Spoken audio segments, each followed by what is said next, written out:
Alright. Second paragraph.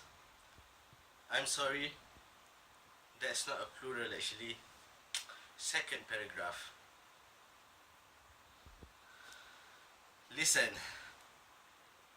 I'm not playing with you anymore. I'm sick.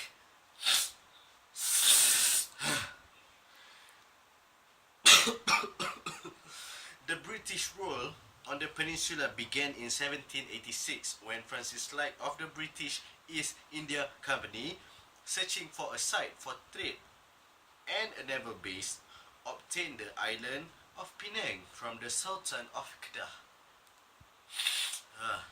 For years,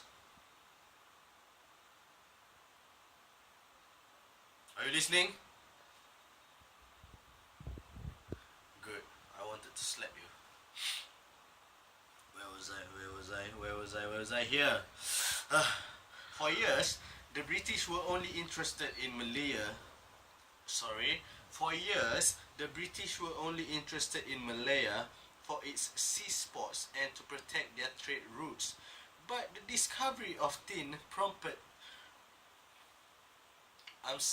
you have to understand again. But the discovery of tin prompted them to move inland and eventually govern the entire peninsula.